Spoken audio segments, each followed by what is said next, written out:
Mais est-ce que nous savons ce que c'est que le changement climatique d'abord? Parce que même les non-climatologues parlent du changement climatique. Vrai ou faux? Le climat est transversal. Il est transversal, il impacte tout ce qui est dans l'environnement. Je vais clarifier quelques concepts qui vous permettront de mieux comprendre. Quand on dit le temps et le climat, c'est quoi le temps? Le temps, en réalité, c'est l'état de l'atmosphère en un temps précis, en un lieu déterminé. Quelle est la science qui s'occupe du temps? C'est la météorologie. Alors que le climat, il est défini autrement. Le climat est étudié par une science, la climatologie. Météorologie et climatologie sont deux sciences complémentaires parce que les climatologues utilisent les données de base de la météorologie pour affiner les modèles sur le moyen et le long terme. Parce que la météorologie étudie le temps, c'est-à-dire au temps très court, alors que la climatologie récupère ces données-là pour les envoyer au moyen et le long terme. Les prévisions météorologiques ne dépassent jamais 7 jours. Au-delà de 7 jours, il y a problème. Lorsqu'on finit d'aborder ces deux concepts, temps et climat, on va aborder de façon générale ce que tout le monde entend. Variabilité climatique, changement climatique. Quelle est la différence? Une modification qui ne dure pas dans le temps est appelée variabilité en climatologie. Cette étude peut se faire sur 30 ans. Quand la modification dure dans le temps, on appelle ça changement. En climatologie, c'est la même chose.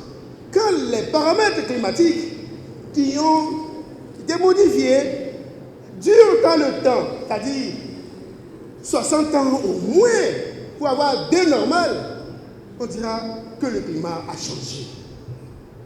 La différence entre variabilité et changement se retrouve toujours à l'échelle temporelle, c'est-à-dire dans la durée. Les gens disent que le climat est devenu fou, que nous avons la folie climatique, que le climat est déréglé. C'est vrai, le climat est déréglé, il est fou. Quelles sont les causes essentielles de toutes ces modifications que nous avons? Nous sommes responsables de ce que nous vivons. Vous allez entendre, réchauffement climatique, effet de serre, on ne sait pas ce que c'est. Et on incrimine tout le temps effet de serre. Est-ce que vous savez que sans effet de serre, nous ne serons pas là sur la Terre? Qu'aucun être ne peut être vivant sur cette terre, vous ne le savez pas.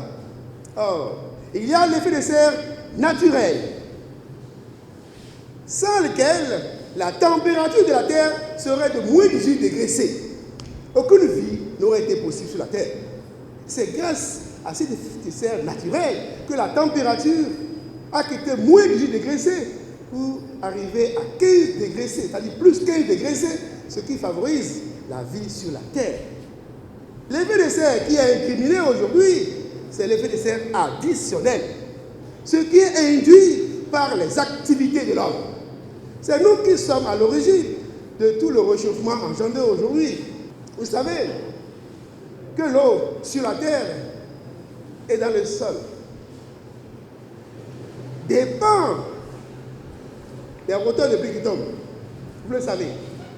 Sans pluie, est-ce qu'il y aura l'eau sur la terre et dans le sol?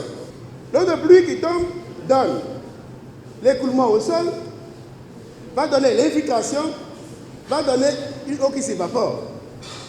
Et c'est l'ensemble de ces paramètres qui forment le bilan climatique qui se trouve toujours en équilibre. C'est vrai, tout change. Mais nous devons nous adapter à ce changement-là, nous adapter à cette modification, cette dynamique. Nous devons rester hommes et femmes de notre temps.